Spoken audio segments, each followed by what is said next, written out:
Sun டிவியில் super ஹிட்டாக ஓடிட்டு இருந்த சீரியல் தான் எதிர்நீச்சல்.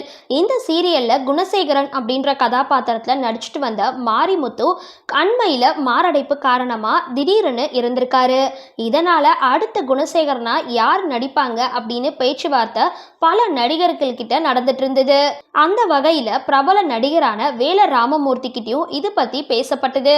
அவர் சீரியலில் நடிப்பது குறித்து இன்னும் முடிவெடுக்கலை அப்படின்னு அண்மையில் ஒரு பேட்டியில் தெரிவிச்சிருந்தாரு. அதுக்கப்புறம் பல பேச்சுவார்த்தைகளுக்கு அப்புறம் இப்போ வேல ராமமூர்த்தி தான் குணசேகரன் கதாபாத்திரத்துல எதிர்நீச்சல் சீரியல்ல நடிச்சிட்டு இருக்காரு. அவரை பத்தின ஒரு பயோகிராஃபி இந்த வீடியோக்குள்ள பார்க்கலாம். வாங்க இப்போ வீடியோக்குள்ள போலாம். நடிகரும் எழுத்தாளரும் ஆகிய வேல ராமமூர்த்தியோட வயது 71 வயதுல தன்னுடைய உடலை கட்டுக்கோப்பா வச்சிருக்காரு. கிராமத்துவரான இவர் தன்னுடைய 17 வயது வரைக்கும் கிராமத்துல இருந்து வளர்ந்திருக்காரு.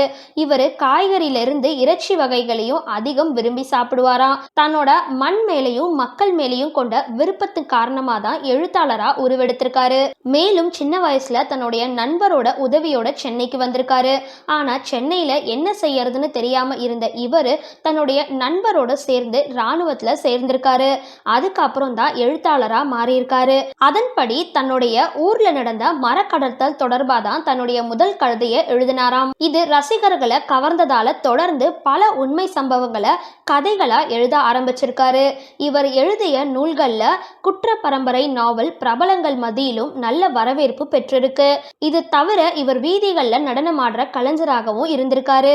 நடிப்பை தன்னுடைய எழுத்தின் மூலமா தான் கற்றுக்கிட்டாராம்.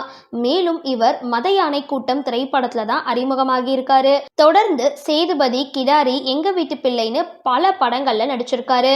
இவருடைய கம்பீர தன்மையை பார்த்து மிரண்டு போன பல பிரபலங்களும் இருக்கிறாங்க.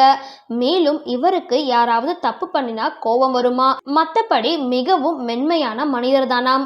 இவருடைய ஊர்ல என்ன பிரச்சனை நடந்தாலும் இவர் தான் தீர்த்து வைப்பாராம். இதனால இவருடைய வீட்டை காவல்கார வீடு அப்படின்னு கூப்பிடுவாங்களாம். மேலும் நடிகரா இருந்தாலும் இவருக்கு எழுத்து மேலதான் அதிக ஆர்வம் இருக்கு அப்படின்னு இவரே ஒரு பேட்டியில தெரிவிச்சிருக்காரு.